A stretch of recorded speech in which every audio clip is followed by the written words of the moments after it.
నిత్య గౌరీ కానీ మంగళ గౌరీ కానీ చేసుకునేటటువంటి పూజ చేసుకునేటటువంటి స్త్రీలు ముందు తాము గౌరీదేవిగా మారాలట. చేతులు నిండా గాజులు వేసుకోవాలి, జడలో పుష్పాలు పెట్టుకోవాలి, ముఖాన బొట్టు పెట్టుకోవాలి, మెడలో నల్ల పూసలు వేసుకోవాలి, మెడలో మంగళసూత్రం ఉండాలి, కాలికి మెట్టెలు ఉండాలి, మొండి పాదాలతో తిరగకూడదట.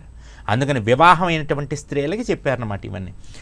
ఎందుకు అంటే అమ్మవారు ఎవరైతే తనని పూజిస్తారో వాళ్ళని అనుగ్రహిస్తుంది. ఏ విధంగా అనుగ్రహిస్తుందయ్యా అంటే దానికి ఒక కథ చెప్తూ ఉంటారు పెద్దలు. ఏంటి అంటే, ఓ భార్య భర్త ఉన్నారు. ఒక భార్య పాప అమాయకురాలు. ఆవిడ పని ఏంటంటే రోజు పొద్దున్నే లేవగానే మంగళసూత్రాన్ని కళ్ళకద్దుకోవడం, ఆ గౌరీదేవికి నమస్కారం చేసుకోవడం. గౌరీదేవి ఒంటి మీదే ఉంటుంది వాళ్ళకి. చక్కగా ఆవిడ చేసుకుంటుంది, రోజు పూజ చేసుకుంటుంది, అయిపోతుంది. ఒకరోజు ఆ అమ్మ యొక్క భర్తకి ప్రాణగండం ఉంది. ఆ రోజు చనిపోవాలి లెక్క ప్రకారం అతను. ఈమె విధవ కావాలి, వైధవ్యం పొందాలి. విధవ అంటే ధవ అంటే పుణ్యస్త్రీ, విధవ అంటే పుణ్యస్త్రీ కానటువంటిది. ఆ రోజున ఈ అమ్మాయి వైధవ్యం పొందాలి. అయితే గౌరీదేవి అనుకుందిట, ఏంటి ఈరోజు ఈమె వైధవ్యం కనిపిస్తోంది ఈ అమ్మాయి ముఖంలో. ఈ అమ్మాయి ఏమో పొద్దున లేవగానే నన్ను కళ్ళకద్దుకుంటుందా మంగళసూత్రాలని, నా పేరే తలుచుకుంటుందా, నిత్య పూజ చేసుకుంటుందా. ఇలాంటి అమ్మాయి కనుక భర్త చనిపోతే, ఆ పసుపు కుంకాలు దూరం అయిపోతే రేపొద్దున ఏమంటారు, అదిగో పలానా అమ్మాయి చేసింది, రోజు పూజలు చేసింది అమ్మవారికి, ఏమైంది, భర్త పోయాడు. ఇప్పుడు ఏమంటారు, నా భక్తుల్ని అంటారు. నా భక్తుల్ని అంటే నన్ను అన్నట్టే. కాబట్టి ఈమె భర్తని నేను ఎలాగైనా కాపాడాలి అనుకుంది. అతను వెళ్తున్నాడు, వాహనం మీద వెళ్తున్నాడు. వెళ్తుంటే యమధర్మరాజు సిద్ధంగా ఉన్నాడు పాశం వేయడానికి. హఠాత్తుగా అమ్మవారు ప్రత్యక్షమైంది. గౌరీదేవి ప్రత్యక్షమయ్యి, ఇగో నాయనా యమధర్మరాజా, ఇప్పుడు ఎవరైతే నువ్వు ప్రాణాలు తీయబోతున్నావో అతని భార్య నా భక్తురాలయ్యా, వదిలిపెట్టేసి అందరు. అంటే ఆయన అన్నాడు, సరేనమ్మా నువ్వు చెప్తున్నావు కదా, ఎందుకంటే నీ భర్తకి కాలకాలుడు అని పేరుంది. కాలుడు అంటే యమధర్మరాజు, కాలకాలుడు అంటే యమధర్మరాజుకే యమధర్మరాజు. అంటే అందరూ యమధర్మరాజుకి భయపడితే యమధర్మరాజు శివుడికి భయపడతాడు. అందుకని యమధర్మరాజుకే యమధర్మరాజుగా కాలకాలుడు అని పిలుస్తారు. కాబట్టి అమ్మ నువ్వు చెప్పిన తర్వాత నేను వినకపోతే ఎలాగా, సరేనమ్మా వెళ్ళిపోతున్నాను, వెళ్ళిపోయాట. మళ్ళీ తర్వాత రోజు తెల్లారింది. మళ్ళీ అమ్మాయి ఏం చేసింది, మంగళసూత్రం కళ్ళకద్దుకుంది, లేచింది, గౌరీ పూజ చేసుకుంది, కాళ్ళకి పసుపు రాసుకుంది. మళ్ళీ అతను బయలుదేరాడు బయటికి. మళ్ళీ యమధర్మరాజు కాపు కాసాడప్పటికి మళ్ళీ అమ్మవారు వచ్చింది. యమధర్మరాజు ఈవేళ కూడా వదిలిపెట్టేసేవయ్యా, అమ్మాయి కాస్త దీపారాధన చేసుకుంది, నాకు కాళ్ళకి పసుపు రాసుకుంది, మంగళసూత్రానికి దండం పెట్టుకుంది. అమ్మా నిన్నంటే వదిలేసా, ఈవేళ కూడా వదిలేయమంటే ఎలాగా, కాబట్టి ఈవేళ నా క్రియ నేను చేయాల్సింది, అలా కాదా ఈ ఒక్కరోజుకి వదిలేసేయి అందాడు. సరేనమ్మా నేను వదిలేస్తాను, ఈ ఒక్కరోజు. వెళ్ళిపోయాడు యమధర్మరాజు. మళ్ళీ అబ్బాయి వెళ్ళిపోయాడు.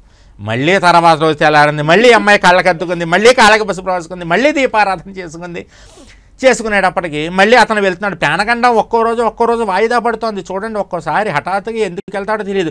ఎప్పుడూ వెళ్ళినటువంటి వాడు అక్కడికి వెళ్తాడు, చచ్చిపోయి తిరిగి వస్తాడు, పాపం శవం వస్తుంది. అయ్యో ఎప్పుడూ వెళ్ళండి ఆ రూట్లో మా వాడు ఈవేళ ఎందుకు వెళ్ళాడో అనుకుంటారు. అంతే ప్రాణం అలా తీసుకెళ్ళిపోతుంది అంతే. ఇప్పుడు ఒక బస్సు యాక్సిడెంట్ ఏదైనా అయిందనుకో, ప్రాణం పోయే వాళ్ళందరూ అక్కడికి చేరతారు. ఎవడైతే ప్రాణాలు నిలబడితే వాడు ముందు స్టాప్లో దిగేస్తాడు. ప్రాణాలు పోగొట్టుకునేవాడు అక్కడ ఎక్కుతాడు, ఎక్కి ఆ బస్సులోనే ఉంటాడు. కాబట్టి యమధర్మరాజు అలా కూడుస్తాడు అందరినీ కూడా. మళ్ళీ తర్వాత రోజు ఈ అబ్బాయి వెళ్తున్నాడు వాహనం మీద. వెళ్తుంటే మళ్ళీ యమధర్మరాజు పాశం విసిరబోయాడు. మళ్ళీ అమ్మవారు వచ్చింది. ఆయన ఈ వేళకి కూడా వదిలేంది. అమ్మ నేను వదలను అన్నాడు. నేను వదలనమ్మా, నేను నువ్వేం చేసుకుంటావో చేసుకో అన్నాడు. అప్పుడు గౌరీదేవి కళ్ళెర్ర చేసి, ఇగో యమధర్మరాజా నేను చెప్పింది విను, నువ్వు చేయనండం కాదు. ఆ అమ్మాయి ఏ రోజైతే కాళ్ళకి పసుపు రాసుకోదో, ఏ రోజైతే మంగళసూత్రం తీసి బీరువాలో పెడుతుందో, ఏ రోజైతే నల్లపూసలు తీసి బీరువాలో పెడుతుందో, ఏ రోజైతే కాళ్ళమెట్లు తీసి పక్కన పెడుతుందో, ఏ రోజైతే బొట్టు పెట్టుకోదో, పాపెట్లో బొట్టు పెట్టుకోదో, ఏ రోజైతే చేతులకి గాజులు లేకుండా మొండి చేతులతో తిరుగుతుందో, ఏ రోజైతే జుట్టు విరబోసుకుని తిరుగుతుందో, కనీసం జుట్టు విరబోసుకోకూడదు, చివరిని ముడి వెయ్యాలట, అలా జుట్టు విరబోసుకు తిరుగుతుందో ఆ రోజు ఆ అమ్మాయి భర్త ప్రాణాలు తీసేది. సరేనమ్మా ఇంక భయపడ్డాడు యమధర్మరాజు. సరేనమ్మా ఏ రోజైతే నువ్వు చెప్పినట్టుగా ఆ అమ్మాయి చేస్తుందో నేను ఆ రోజు వదిలిపెట్టేస్తాను, ఇతను తీసుకుపోతా అన్నాడు. ప్రతిరోజు ఈ అమ్మాయి లేస్తుంది, కళ్ళకద్దుకుంటుంది మంగళసూత్రం. యమధర్మరాజు వెనక్కి వెళ్ళిపోతున్నాడు. ఆ విధంగా ఈ అమ్మాయి ఉన్నంతకాలం సౌభాగ్యవతిగా ఉందిట. ఇదొక కథ. ఇప్పుడు ఇంకో కథ కూడా చెప్తుంటారు మన వాళ్ళు. ఇదే విధంగా ఒక అమ్మాయి రోజు దీపారాధన చేసేది. ఆమె భర్త బయటికి వెళ్తున్నాడు.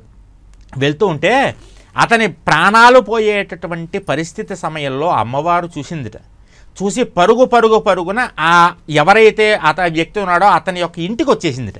ఇంటికి వచ్చేసి చక్కగా ఆ అమ్మాయి పాదాలని పట్టుకుంది. ఎవరైతే అమ్మవారిని పూజిస్తోందో, ఎవరైతే కాళ్ళకి పసుపు రాసుకుందో ఆ అమ్మాయి పాదాలను పట్టేసుకుందిట. వెంటనే అక్కడ గండం తప్పింది.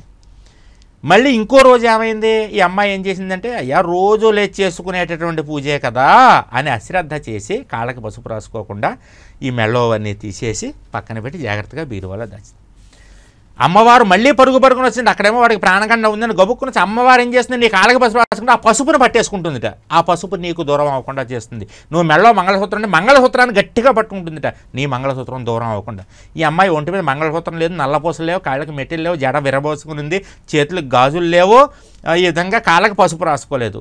అమ్మవారు ఏడుస్తూ వెళ్ళిపోయింది. అయ్యో నేను నీ భర్త ప్రాణాలని కాపాడి నీకు సౌభాగ్యం ఇద్దాం అనుకున్నానే, నువ్వు చూస్తే ఒంటి మీద ఒక్క సౌభాగ్య స్థానాన్ని ఉంచుకోలేకపోయావు, కనీసం కాళ్ళకి పసుపు రాసుకుని కాళ్ళకి మెట్టెలు పెట్టుకున్నా నీ భర్తను కాపాడగలిగేదాన్ని కదే అని ఏడుస్తూ వెళ్ళిపోయింది అమ్మవారు.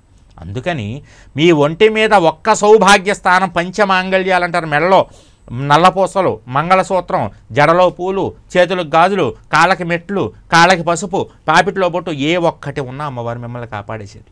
కాబట్టి పంచమాంగళ్యాల్ని కాపాడుకునేటటువంటి వారు నిత్యగౌరి, మంగళగౌరి పూజ ఎవరైతే భక్తి శ్రద్ధలతో చేస్తారో వాళ్ళకి యొక్క శ్రావణ మాసంలో అమ్మ అనుగ్రహం అనేది ఖచ్చితంగా ఉండి తీరుతుందమ్మా. శ్రావణ మంగళవారాలను ఎట్టి పరిస్థితుల్లో పోగొట్టుకోకండి తల్లి, అదే విషయం.